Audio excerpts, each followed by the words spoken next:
صدیوں سے بادشاہ بننے والے اس آیت، اس وظیفے اور اس تسبیح سے ضرور فیض پاتے ہیں۔ صدیوں سے جو بادشاہ بنتے ہیں، جو شہنشاہ بنتے ہیں، وہ اس وظیفے سے ضرور فیض پاتے ہیں کہ بندہ فقیر سے شہنشاہ بن جائے، بس یہی ہے۔ اور آپ کی زندگی میں، یعنی حضرت امام جعفر صادق کی زندگی میں اس کے بہت فوائد، اس کے بہت فضائل، اس کی بہت برکات اور اس کے بہت کمالات۔ پوچھا کہ اس کا فائدہ کیا ہے؟ اور میں بس فقیر سے شہنشاہ بنا دیتا، یہ اس کا فائدہ۔ اس آیت کے اندر تسخیر ہے، اس آیت میں رزق ہے، تسخیر ہے، اس آیت میں رزق ہے، اس آیت میں درازی عمر ہے، اس آیت میں نہ ختم ہونے والا ایسا نظام ہے کہ اس آیت پہ یقین کرنے والا، میرا لفظ ذرا یقین بھی یقین سے سنیے گا، یقین بھی یقین سے سنیں، اس آیت پہ یقین کرنے والا، اس آیت کو پڑھنے والا، اس آیت کو اپنی زندگی کے معمولات میں شامل کرنے والا کبھی منگتا نہیں ہو سکتا انشاءاللہ۔ اس سے اگلی بات یہ ہے کہ اس آیت کو پڑھنے والا، اس کی نسلیں کبھی منگتی نہیں ہو سکتی، نسلیں کبھی منگتی نہیں ہو سکتی۔ آپ کو کچھ زندگی میں مجھے ایسے لوگ ملے ہیں کہ جو رئیس تھے، رئیس اعظم، لیکن ان کی نسلیں منگتی بن گئی، منگتی، بھکاری بن گئی، محتاج بن گئی، مفلس بن۔ اس آیت کے پڑھنے والا منگتا نہیں بنے گا، کیوں؟ اس آیت میں، ان دو آیات میں تونگری ہے۔ یہ امام جعفر صادق کا دوسرا قول فرما رہا، جو ان کا فرمان ہے، میں عرض کر رہا ہوں، تونگری ہے۔ اس آیت میں مال ہے، اس آیت میں درازی عمر ہے، اس آیت درازی عمر ہے، اور اس آیت میں غنا ہے، غنا۔ وَأَغْنَنِي بِفَضْلِكَ عَمَّنْ سِوَاكَ، مجھے فضل، مجھے پتا ہے مولا، میں غنی ہوں گا تیرے فضل سے۔ وَأَغْنَنِي، محنت سے نہیں، اس فکرے کو خاموشی سے غور سے سنیں۔ وَأَغْنَنِي، میں غنی ہوں گا اگر تو ہوں گا تیرے فضل سے، مجھے کلمہ نصیب ہوگا اگر ہوگا تیرے فضل سے، مجھے قبر میں نکیرین کے سوال و جواب میں آسانی ہوگی اگر تو ہوگے تیرے فضل سے، اور یہاں تک کہ اگر مجھے جنت ملے گی تو تیرے فضل سے ملے گی، جنت بھی اگر ملے گی تو تیرے فضل سے ملے گی، جنت بھی ملے گی تو تیرے فضل سے ملے گی۔ اس آیت میں، یعنی ان دو آیات میں غنا ہے، غنا ہے اس آیت، اور اس میں ضرورتوں کا پورا ہونا ہے، حاجات کا پورا ہونا ہے، اور اس آیت میں کفایت ہے، کفایت۔ ایک بندے کا کھانا 100 میں پورا ہو جانا یہ کفایت ہے۔ 1 روپے سے میری ضرورتیں پوری ہو جائیں، چاہے تو لاکھ کو میرا روپیہ کر دے تو میرا اللہ چاہے روپے کو لاکھ کر دے، اللہ میرا چاہے کک کو لاکھ کر دے، اللہ میرا چاہے لاکھ کو کک کر، کک تنکا۔ سورۃ توبہ کی آخری 2 آیات، لَقَدْ جَاءَكُمْ رَسُولٌ۔ کسی نے حضرت امام جعفر صادق سے پوچھا کہ حضور یہ فرمائیں کہ سورۃ توبہ کی آخری 2 آیات کے فضائل کیا ہیں، فوائد کیا ہیں، اس کے فوائد اور فضائل کیا ہیں؟ فرمایا بس یہی ہے کہ بندہ فقیر سے شہنشاہ بن جاتا ہے، بس یہی۔ کتنے بڑوں نے، مخدوم نوح صاحب، حالہ سندھ، بہت بڑی ہستی ہیں، مزار ہے، دربار ہے، مخدوم محمد نوح حالہ سندھ میں، ان کی عمر بہت لمبی تھی۔ کسی نے ان سے درازی عمر کا راز پوچھا، فرمانے لگے میری درازی عمر کا راز سورۃ توبہ کی آخری 2 آیات۔ مخدوم نوح یہ دعا کیا ہے؟ وَأَغْنَنِي بِفَضْلِكَ عَمَّنْ سِوَاكَ، اور اس کی طاقت کیا ہے اور اس کی تاثیر کیا ہے؟ مثلاً دعا ہے، آقا کی بارگاہ میں ایک شخص مقروض، پریشان، غربت اور تنگ دستیوں کا مارا ہوا، حالات کا ہارا ہوا، زندگی سے بیزار، معاشرے نے اس کو، زمانے نے اس کو چھوڑ دیا، معاشرے نے، زمانے نے چھوڑ دیا، اور حضور کی بارگاہ میں حاضر ہوا تو حضور نے فرمایا تو پڑھ اللہم اکفنی بحلالک عن حرامک، اغننی بفضلک عمن سواک، اللہم اکفنی بحلالک عن حرامک، اللہ میری کفایت فرما، کفایت فرما۔ کفایت سے مراد یہ ہے، کبھی وہ ایک بابا جی کہتے تھے کہ نہیں لوڑ دی تھوڑ نہ ہوئے، مجھے جس چیز کی ضرورت ہو وہ ہر وقت مجھے ملتی رہے، اللہ ایسی کفایت فرما، یا کسی کا محتاج نہ رہوں، ایسی کفایت فرما، میں عاجز نہ بنوں، ایسی کفایت فرما، ایک ایک چیز کو ترستا نہ رہوں، اللہم اکفنی بحلالک عن حرامک، پر کفایت کرنے میں میرے ساتھ حلال کے معاملے کرنا تیری تقسیم ہے، تیری ترتیب ہے، اللہ مجھے حلال بھی چاہیے، ایسا چاہیے جس میں وسعت ہو، اور ایسا چاہیے جس میں برکت ہو، اور ایسا چاہیے جو میری ساری ضرورتوں کی کفایت کرتے، ساری ضرورتوں کی کفایت کرتے۔ میرے پاس وہ حال نہیں چاہیے کہ آج ایک چیز ہے دوسری نہیں ہے، دوسری ہے تیسری نہیں ہے۔ ایک صاحب کے پاس ایجنسی تھی، کہنے لگے ایک دفعہ میاں بیوی ہم روٹی کھا رہے تھے، ایک ٹھنڈا سانس نکلا بیوی کا، میں نے کہا کیا ہوا؟ کہنے لگے کہ جب میدا ٹھیک تھا تو کھانا نہیں تھا، اب بیماریاں روگ لگ گئے ہیں، کھانے لاجواب ہیں۔ اس وقت غربت تھی، تنگ دستی تھی، دل چاہتا تھا کھانے کو، طبیعت چاہتی تھی راحت کو، اب وہ نہیں ہے۔ اور جب سے یہ دعا پڑی ہے پھر رب نے وسعت کے دروازے کھولے۔ اس نے ایک وہ ایجنسی لی تھی جو کوئی نہیں لیتا تھا، بالکل کوئی ایسا ادارہ تھا جس کا سارا نظام ختم ہو چکا تھا، وہ ایجنسی لی، کوئی نہیں لیتا تھا، اس نے لے لی، سستی ملتی تھی، لیکن اس کے ساتھ قدرت کی طاقت تھی، قدرت کی قوت تھی، اللہ کا نظام اس کے ساتھ تھا، اللہ کا نظام اس کے ساتھ تھا۔ اللہ مکفنی بحلالک عن حرامک، میں اللہ مجھ سے تجھ سے وہ رزق نہیں مانگتا جو میرا اور میری نسلوں کی کفایت نہ کرے، اللہ وہ رزق مانگتا ہوں جو کفایت کرے، پر حلال مانگتا ہوں، طیب مانگتا ہوں، طاہر مانگتا ہوں، مطہر مانگتا ہوں، حرام نہیں مانگتا۔ حرام جتنا زیادہ ہو جائے ایک وقت آئے گا ختم ہو جائے گا، حرام جتنا پہاڑ بن جائے ایک وقت آئے گا اللہ اس کو ختم کر کے دکھائے گا۔ میں نے ایک جگہ حضرت عبداللہ بن مسعود رضی اللہ عنہ کا فرمان پڑھا، وہ بس ایک دفعہ پڑھا، مجھے نہ بھولا، پھر فرمایا سود کا انجام تنگ دستی اور فقر ہے۔ اور ایک اور صحابی کا قول ہے، اور یہی قول حضرت امام جعفر صادق کا ہے کہ حرام کا انجام فقر اور قلت ہے۔ اللہ مجھے حرام نہیں چاہیے، اور پھر اللہ کہتا ہے اچھا چلو ٹھیک ہے تیری کفایت کر دے۔ اللہ سے ایک بات اور بھی مانگتا ہے، آگے ذرا سنیں، وَأَغْنَنِي بِفَضْلِكَ، مولا مجھے غنی کر دے، مجھے پتہ ہے تیرے فضل سے کوئی غنی ہوگا، محنت کر کے غنی کوئی نہیں ہوگا۔ کمال دعا ہے، وَأَغْنَنِي بِفَضْلِكَ، اغننی، مجھے تیرے فضل سے غنی ہونا ہے۔ میں جا رہا تھا، سیڑھی رکھی ہوئی تھی لمبی بڑی اونچی، اور سر پہ گارے کا تھال تھا اور ایک بندہ چڑھ رہا تھا، میں نے دیکھا میرا کلاس فیلو ہے، وہ اس وقت تک قدم اتنے چڑھ چکا تھا کہ چھت پہ گارا دینے گیا، آگے ایک اور مزدور کھڑا تھا، اس نے چھت کی لپائی ہو رہی تھی، بھوسے والے گارے سے۔ تو جب وہ نیچے اترا تو میں نے اس کو آواز دی، اس نے پہچان لیا، میں نے اس کے والد کو مزدوری کرتے دیکھا تھا اور اس کو سنا تھا کہ اس کا دادا بھی مزدوری کر رہا اور وہ آج بھی مزدوری کر رہا۔ وَأَغْنَنِي، اللہ مجھے غنی کر دے، بِفَضْلِكَ، ہوگا تیرے فضل سے۔ محنت شرط ہے، یہ لفظ ہمیشہ یاد بھی رکھے، غور بھی سنے، محنت شرط ہے، پر محنت پہ فیصلے شرط نہیں ہے کہ محنت فیصلے جو ہیں وہ محنت پہ ہو جائے، نہ ہاں محنت شرط ہے، محنت شرط ہے، محنت پہ فیصلے شرط نہیں ہے۔ کتنے ساری عمر محنت کرتے کرتے کرتے کرتے ساری عمر محنت کرتے بندے ختم ہو گئے۔ وَأَغْنَنِي بِفَضْلِكَ عَمَّنْ سِوَاكَ، اور مولا ایک شفقت یہ کرنا، مجھے کسی کا محتاج نہ کرنا، امن سوا، کسی کے در در کا بھکاری نہ بنانا، کسی کا محتاج نہ کرنا، اللہ کسی کا منگتا نہ بنانا، اللہ کسی کا سوالی نہ بنانا، اللہ مجھے عاجز نہ بنانا۔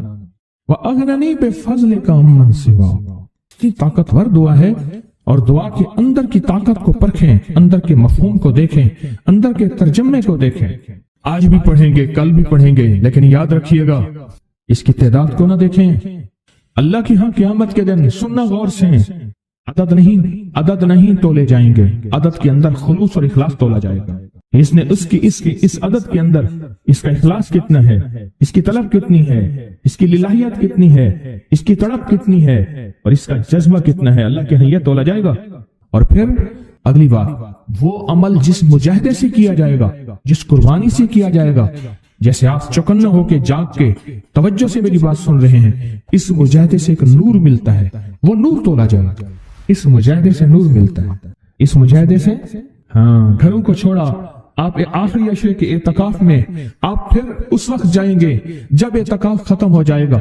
یہ جو قربانی ہے اللہ کے لیے کی ہے، اس مجاہدے پہ جو مجاہدہ آیا، اس قربانی پہ جو قربانی آئی، کبھی جاگنے کی، کبھی ٹیک ہٹانے کی، کبھی توجہ کرنے کی، کبھی اپنی چاہتوں کو توڑنے کی، اس پہ نور ملتا ہے۔ یہ نور قیامت کے دن ترازو میں تولا جائے گا۔ وَأَغْنَنِي بِفَضْلِكَ عَمَّنْ سِوَاكَ، مولا مجھے غنی کر دے، اور مجھے پتہ ہے غنی تیرے فضل کے بغیر کوئی نہیں۔ زندگی میں جب بھی کہیں مشکلیں آئی ہیں، جب بھی کہیں پریشانی آئی ہیں، جب بھی کہیں الجھنیں امت کو آئی ہیں، جب بھی کہیں اولاد نہیں ہے، رزق نہیں ہے، صحت نہیں ہے، عزت نہیں ہے، سکون نہیں ہے، چین نہیں ہے، راحت نہیں ہے، جادوؤں نے گھیر لیا، بندشوں نے تباہ کر دیا، حاسدین نے برباد کر دیا، مشکلوں نے سر چڑھ کے ہمیں جھکا دیا، حالات نے ہماری زندگی کو تنگ کر دیا، کوئی پریشانی کی ضرورت نہیں۔ مجھے کہنے لگے کہ ہمارے علاقے میں ایک صاحب ہیں، بابا جی ہیں، کوئی بھی مشکل ہو وہ بیٹھ کے سورۃ کل ہو اللہ پڑھاتے ہیں، ان کے پاس 7 کھانے لے جانے پڑتے ہیں، 7 کھانے لے جانے پڑتے ہیں، وہ سورۃ کل ہو اللہ پڑھاتے ہیں بٹھا کے بندوں کو، اور ان کے لیے کھانے ضروری ہیں، کھانے اچھے ہوں، ایک سوٹ ہو، 7 کھانے ہوں، ایک خوبصورت تکیہ ہو، ایک کھیس اچھا بہترین بچھونا ہو، ایک بستری کی چادر ہو، اور 7 کھانے ہوں۔ فرمایا وہ دیتے ہیں، لیتے ہیں، سورۃ کل ہو اللہ پڑھاتے ہیں، پھر بیٹھ کے دعا کرتے ہیں، بہت دیر تک دعا کرتے ہیں، لوگوں کی مشکلیں حل ہو جاتی ہیں، لوگوں کی پریشانیاں دور ہو جاتی ہیں۔ میں نے کہا کسی طرح بابا جی سے پتہ چلے گا وہ دعا کیا مانگتے ہیں۔ کہنے لگے وہ دعا کسی کو نہیں بتاتے، بس کہتے ہیں آؤ میرے ساتھ بیٹھ کے سورۃ کل ہو اللہ پڑھو، اب اللہ کے درود پاک پڑھو اور سورۃ کل ہو اللہ پڑھو، وہ دعا کسی کو نہیں بتاتے۔ میں نے کہا کسی طرح پتہ کر وہ دعا کسی کو تجھے بتا دے۔ اس نے کہا پتہ کروں گا۔ کچھ عرصے کے بعد بندہ مجھے ملا، آتے یہ کاغذ دیا، اور کاغذ دے کے مجھے کہنے لگا آپ کو یاد ہے آپ نے میری ایک ذمہ داری لگائی تھی، اور وہ ذمہ داری یہ لگائی تھی کہ ایک ہمارے ہاں بابا جی ہیں، ان کے پاس کوئی دنیا کی مشکل، پریشانی، الجھنیں، ناکامیاں، حالات، مسائل، بے اولادی، جادو، جنات، اثرات، بندشیں، کوئی بھی ہے، وہ مسئلے حل ہوتے ہیں، لیکن ان کی شرطیں یہ ہیں، خوبصورت تکیہ لیتے ہیں، بہترین سوٹ لیتے ہیں، بستری کی چادر لیتے ہیں، ایک کھیس یعنی پورا بستر لیتے ہیں، اور کہا اگر سردیاں تو ایک خوبصورت رضائی بھی لیتے ہیں، اور 7 رنگ کے کھانے لیتے ہیں، عطر کی خوشبو لیتے ہیں، یہ لیتے ہیں، یہ لیتے ہیں، وہ پھر آپ چھوڑ کے آ جائیں وہ ان کے ہوتے ہیں، بس آپ کو وہ دعا دے دیتے ہیں اور بٹھا کے سورۃ کل ہو اللہ پڑھتے ہیں۔ میں نے کہا کس طرح پتہ کر کہ یہ عمل کیا ہے، پتہ کر یہ عمل کیا ہے۔ اس نے آیا نا تو اس نے مجھے خط دیا، اور خط دیتے ہی اس نے کہا کہ میں نے پتہ کیا ہے اس عمل کا، کسی طرح سے ان کے گھر کی ایک خاتون ہماری خواتین سے نسبت تھی، انہوں نے بتایا ہے وہ ساری سورۃ کل ہو اللہ وہ حضور کے گھرانے کو اور اس بارگاہ میں پیش کرتے ہیں، ان ہستیوں کو پیش کرتے ہیں، اور ہستیوں کو پیش کرنے کے بعد پھر ان کے وسیلے سے دعا کرتے ہیں اور کہتے ہیں آپ بھی ہمارے لیے دعا فرمائیں۔ یہ کہنا شرک نہیں ہے، خیال کرنا، میں امت کو شرک پہ نہیں لگا رہا، بدعت میں نہیں لگا رہا، میرے ساتھ ہر عمل کے بڑے بڑے حوالے ہیں، میرے ساتھ ہر عمل کی بڑی بڑی طاقتور لنکس اور ریفرنس ہیں، میں نہیں لگا رہا، میں ایک وعدہ کرتا ہوں اور ایک دعویٰ کرتا ہوں، لیکن وہ دعویٰ نہیں ہے نہ وعدہ ہے۔ کوئی آ کے یہ نہ کہے کہ ظالم ساری عمر خود بھی شرک اور بدعت میں لگا اور ہمیں بھی شرک اور بدعت میں لگایا اور میری قبر پہ کوئی پاؤں نہ مارے۔ ہاں یہ ضرور آ کے کوئی کہے اللہ اس کی قبر پہ ترس کھا اور رحم فرما، ساری عمر تیرے اور تیرے حبیب کی سچی راہیں دکھاتا رہا اور محمد آل محمد کی سچی راہیں دکھاتا رہا، یہ وہ شخص ہے اللہ اس پہ ترس کھا، اللہ اس کو معاف کر دے۔ بڑا زبردست عمل۔ مجھے آ کے جب کاغذ دیا نا، کاغذ میں دیا تو انہوں نے کہا کہ خواتین کے ذریعے ہمیں جو پتہ چلا، اور وہ پتہ یہ چلا کہ موصوف حضور کے گھرانے کو یہ ساری سورۃ اخلاص، ساری سورۃ قل هو اللہ، یہ درود، یہ عمل ہدیہ کرتے ہیں، اور حضور کے گھرانے کو ہدیہ کر کے پھر ہماری مشکل کی دعا کرتے ہیں اور بہت گڑ گڑا کے دعا کرتے ہیں، اور پھر ان کو ہدیہ دے کے عرض کرتے ہیں آپ بھی ہمارے لیے دعا فرمائیں، اور بہت دیر تک پھر آمین کہتے ہیں، آمین۔ اور اس تصور کے ساتھ، یہ تصور ذرا غور سے سنیے گا توجہ سے، اس تصور کے ساتھ کہ وہ ہستیاں میرے لیے دعا کر رہی اور میں آمین کہہ رہا، اور اللہ کی بارگاہ میں ان کی دعائیں قبول ہو رہی، اور اللہ کی عرشوں پہ دعائیں پہنچ گئیں، اور جبریل لے کر چلے گئے، اللہ کے حضور دعا رکھی گئی، اور اللہ نے اپنی طاقت اور قدرت کی مہر قبولیت کی لگا دی۔ کہا یہ عمل ہے۔ ان کو ہدیہ کرتے ہیں، میں پھر دوہرا رہا ہوں، غور سے سنیے گا، ان کو ہدیہ کرتے ہیں، ان کو ہدیہ کر کے ان کے وسیلے سے دعا کرتے ہیں، پھر ان کو دعاؤں کا عرض کرتے ہیں آپ بھی دعا فرمائیں، آپ بھی دعا فرمائیں، اور ان کو دعاؤں کا عرض کرتے ہیں، اور پھر ان سے دعائیں لیتے ہیں، اور بہت دیر تک آمین اس نیت سے کہتے ہیں کہ وہ دعا فرما رہے ہیں اور ہم ان کی دعاؤں پہ آمین کہہ رہے ہیں۔ یہ ہمارے اکابر کا عمل ہے، یہ ہمارے بڑوں کا عمل ہے، یہ ہماری بڑی بڑی ہستیوں کے عمل ہیں۔ میں اس لیے کہہ رہا ہوں میری کوشش ہوگی کبھی آپ کو شرک اور بدعت پہ نہ لگاؤں، میں اس لیے کہہ رہا ہوں میری کوشش ہوگی امت کو وہ خیر کے عمل بتاؤں جو عموماً لوگ چھپا کے چلے جاتے ہیں، جو عموماً لوگ اپنے تک رکھتے ہیں، میری کوشش ہوگی۔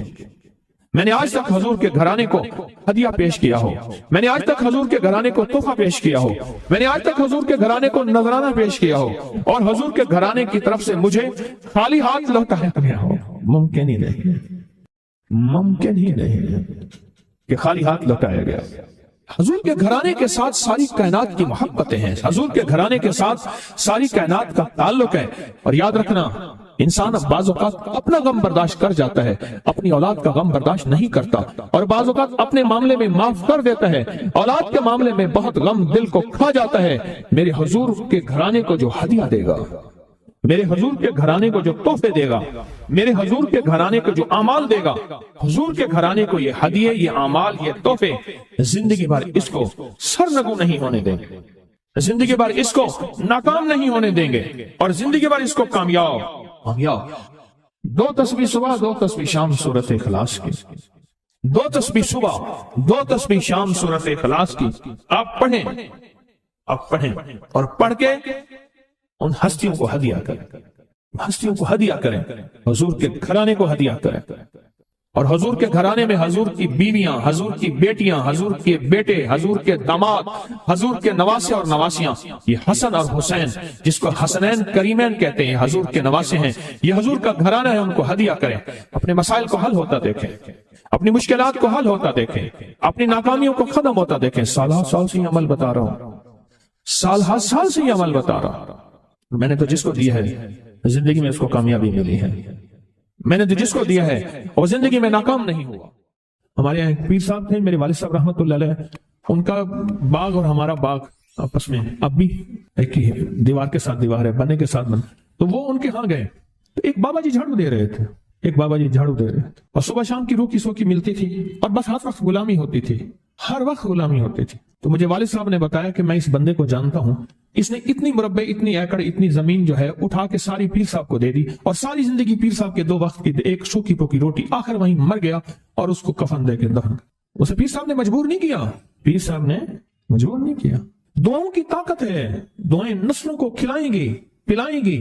پر ایک تجربے کی بات بتاؤں، بڑوں کی بات ہے، بڑوں کی بات، دعاؤں کی برکت سے اللہ حلال طیب طاہر کھلائے گا۔ میرے پاس ایک صاحب ہے، کہنے لگا کاروبار کو زوال ہو رہا ہے، کورنگی میں، کراچی میں فیکٹریاں، ملیں اچھی خاصی ہیں وہ ایریا، تو کہا کاروبار کو زوال ہو رہا ہے، اور کاروبار زوال پہ چلا گیا ہے، کمپنیاں 2-4 بند ہو گئی ہیں، زوال ہو رہا۔ میں نے اللہ کا نام دیا، پھر ملے، کہا کچھ نہیں ہے۔ اچھا، میں نے کہا یہ اب پڑھیں آپ، اللہ پاک دکھائے گا مجھے۔ انہوں نے خود بتایا، میں ایسے کوئی سمندر ہے اس کے کنارے کھڑا ہوں، کہنے لگے کراچی کا سمندر نہیں، کہاں ہے؟ تو میری طرف پانی آتا ہے بالکل میلا گندا، تو میں سوچتا ہوں سمندر کا پانی تو بالکل شفاف ہوتا ہے، یہ گندا پانی کیسے ہے؟ اور وہ گندا پانی پہلے میرے ٹخنوں تک آتا ہے، پھر گھٹنوں تک آتا ہے، پھر رانوں تک آتا ہے۔ اور کہا کہ مجھے دور سے ایک لہر آتی نظر آ رہی ہے کہ شاید میں اس میں ڈوب جاؤں۔ آواز آتی ہے چلا جا، تیرے رزق میں کوئی مشکوک رزق داخل ہوا ہے، ہم تجھے پاک کرنا چاہتے ہیں، اور یہ سارا مشکوک رزق ہے، اور تیرے مال کو ہم نے اس لیے کم کر دیا۔ گھبرا نہیں، گھبرا نہیں، استقامت سے ہمارا نام لیتے رہنا، بہت جلد تجھے ہم پاک کر کے پھر پاک مال دیں گے۔ پاک کر کے، کیا عجیب بات ہے، پاک کر کے پھر پاک طیب طاہر مال دیں گے۔ گھبرا نہیں، ہمارا نام لیتے رہنا، تو ہو کسی بھی حال میں، تو ہو کسی بھی حال میں، تو ہو کسی بھی حال میں، مولا سے لو لگائے جا، قدرت ذل جلال میں کیا نہیں گڑ گڑائے جا۔ چین سے بیٹھے گا اگر کام کے کیا رہیں گے پر، گونا نکل سکے گا مگر پنجرے میں پھڑپھڑائے جا۔ بند ہے پنجرے میں، نکل نہیں سکتا، پر پھڑپھڑا تو صحیح، پھڑپھڑا تو صحیح، محنت تو کر۔ والذین جاہدوا فینا لنہدینہم سبلنا، ہماری راہوں میں محنت کر، ہمارے لیے اللہ کی طرف قدم اٹھا، ففروا الی اللہ، پھڑپھڑا تو صحیح۔ بہت خوش قسمت ہے جس کو اللہ نے اپنی ذات کا تعلق عطا کر دیا، بہت خوش قسمت ہے جس کو اللہ نے اپنے ساتھ باتیں کرنے کا راز و نیاز کا کوئی جذبہ دے دیا، جس کی زبان سارا دن ذکر میں، تسبیح میں، سجدوں میں، اپنی دنیا کے کاروبار بھی ہے لیکن دل اٹکا رہتا ہے کہ اب نماز کا وقت ہے، آج میرا ذکر نہیں ہوا، آج میں نے قرآن کی زیارت نہیں کی، 1 صفحہ 2 صفحے، 1 پارہ 2 پارے۔ خوش قسمت انسان ہے آپ، بہت نصیبوں والے ہیں آپ، بہت نصیبوں والے، یقین جانیں۔ دنیا کا خوش قسمت انسان وہ ہے، دنیا کا نصیب و بخت اور مقدر والا انسان وہ ہے دنیا کا جس کو اللہ پاک کہے تو ہو اور میرا نام ہو، بس وہ درود پاک کی شکل میں ہے۔ درود میں اللہ اور اس کے حبیب پہ سلام ہے، اللہم صلی علی یا صلی علی، اللہ کا نام پہلے آتا ہے، میرا درود ہے، کلمہ ہے، تسبیح ہے، کوئی ذکر ہے، مسنون دعائیں ہیں، بس میرا نام ہو اور تو ہو، بعض اوقات اللہ دنیا تھوڑی کر دیتا ہے، رزق تھوڑا کر دیتا ہے، لوگ تانے دیتے ہیں۔ صدیق اکبر رضی اللہ تعالی عنہ کو تانے دیتے تھے کہ تیرے پیر نے تجھے یہ دیا ہے، نعوذ باللہ، تجھے فقیر کر دیا، تجھے غریب کر دیا، اور تجھے ٹاٹ کے کپڑے اور سیہ کر دیا۔ تانے دیں گے بعض اوقات، بعض لوگ بہت تانے دیں گے۔ میں نے ایک دفعہ مجھ سے کہنے لگے کہ مجھے دنیا بہت تانے دیتی ہے، تو میں نے کہا میرے ساتھ سودا کر لے، اگر زیادہ تھک گیا ہے، اب تک جو تسبیح ذکر کا نور ملا ہے وہ مجھے دے دے، میں اللہ سے کہتا ہوں کہ اللہ اس کو مال دولت دے دے، یہ سب چھین لے۔ کہا نہیں، یہ سب کچھ تو اس کے پاس بھی ہے جس کو کلمہ نصیب نہیں ہوا، یہی تو میرے پاس ہے، اگر یہ مجھ سے چھن گیا تو باقی میرے پاس بچے اور رہے گا کیا؟ بچے اور رہے گا کیا؟ بچے اور رہے گا کیا؟ آپ سارا دن بیٹھ کے اپنے بارے میں سوچا کریں کہ اللہ تو نے مجھے کن راہوں پہ لگا دیا، کن راستوں پہ لگا دیا۔ پیر خانے سارے اچھے ہیں، ہمارے دل میں سب کا احترام ہو، لیکن اللہ تو نے مجھے کون سے پیر خانے پہ لگا دیا جو مرشد اللہ سے مانگنا سکھاتا ہے؟ کہتا ہے اگر میں مر بھی جاؤں، اس دنیا سے رخصت ہو جاؤں، موت آخر ہے، تو پریشان نہ ہونا۔ کہا کہ وہ ایک راہیں دے کر گیا ہے، انہی راہوں پہ چلنا ہے۔ ایک وقت تھا پیر صاحب تھے، تعویذ دیتے تھے، تھپکی دیتے تھے، دعا کر دیتے تھے، اللہ میرے کام بنا دیتا تھا۔ پیر گیا، دعا بھی گئی، تھپکی بھی گئی، تعویذ بھی گیا۔ نہیں، پیر جائے پر پیر کا رب تو ہے نا، فَأَيْنَ اللَّهُ، اللہ کہاں جائے گا؟ پیر کا رب تو ہے، اور اصل وہی ہے۔ کل من علیہا، ساری چیزوں کو فنا ہے، اسی کی ذات کو بقا ہے۔ کتنے خوش قسمت ہیں، اللہ نے مجھے اپنا نام نصیب کر دیا، اللہ نے مجھے اپنا نام نصیب کر۔ ایک صاحب میرے پاس آئے، کہنے لگے مجھ سے ذکر نہیں ہوتا، تسبیح نہیں ہوتی، کچھ نہیں ہوتا، میں ذکر کرنے لگتا ہوں گالیاں آ جاتی ہیں، میں ذکر کرنے لگتا ہوں میرے منہ پہ گالیاں آ جاتی ہیں۔ کہا کہ میں دیتا نہیں ہوں، پر منہ پہ زبان پہ گالی جاری ہو جاتی ہے۔ آپ لفظ پہ غور کیجیے، گالی جاری ہو جاتی ہے، میں دیتا نہیں ہوں، زبان پہ گالی جاری ہو جاتی ہے۔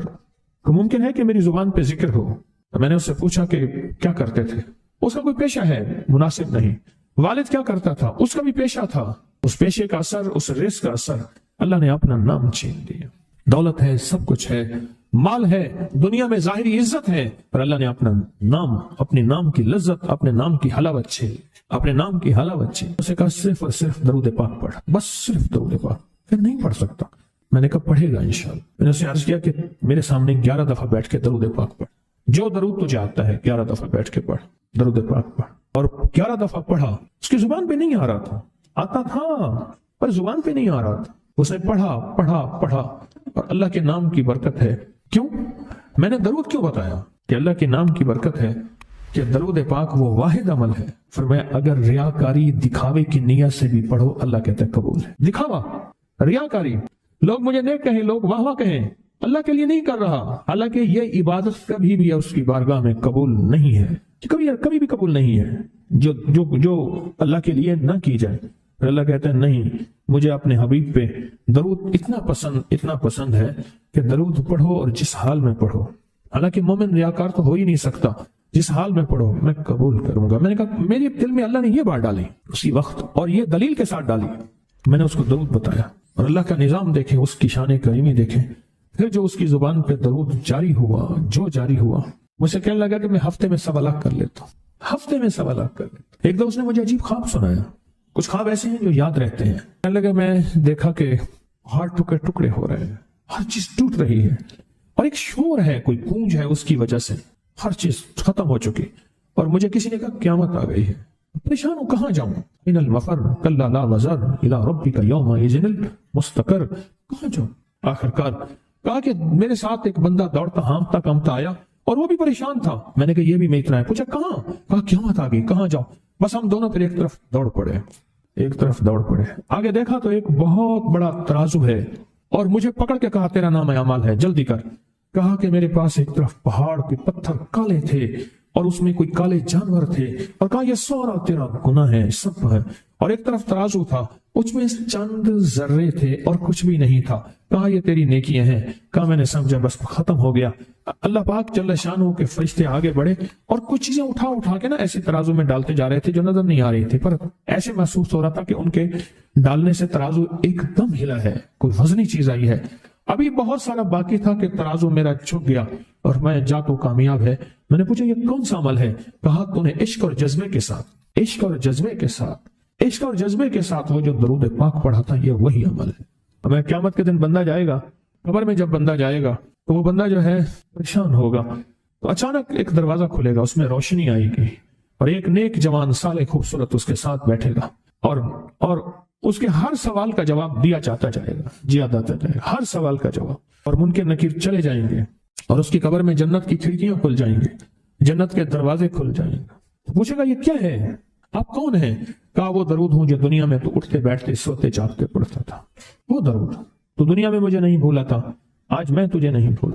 کبھی نہ سوچے ہیں کہ مجھے تسبیح سے، ذکر سے، درود سے، کلمے سے، سورت اخلاص سے اور اس دعا سے کچھ نہ ملا، کیونکہ آپ کو یہ کانوں میں ڈالنے والے بہت ملیں گے۔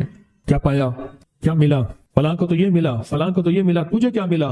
بہت ملیں گے، بہت ملیں گے، اور ایسے لوگ ملیں گے کہ جس کا گمان سے بالا تر ہے، ایسی دلیلوں کے ساتھ بات کریں گے، آپ کے قدم ڈگمگا جائیں گے، ہل جائے گا، اور انسان سوچنے لگ جائے گا کہ میں نے تسبیح خانے کا انتخاب غلط کیا ہے، یا پھر اپنے شیخ اور مرشد کے بارے میں وساوس اور بدگمانیوں کی بھار مار کر دے گا، اور شیخ اور مرشد کی جاسوسی اور تعقب پہ لگا دے گا، اور بدگمانیاں، شک بڑھ جائیں گے۔ اگر شک اور وسوسے بدگمانیاں بڑھ گئے ہیں تو سمجھ لے کچھ تھا تو چور آیا، اگر نہ تھا تو چور کہاں آتا۔ اب اپنے آپ کو یہیں سنبھالنے کی ضرورت ہے۔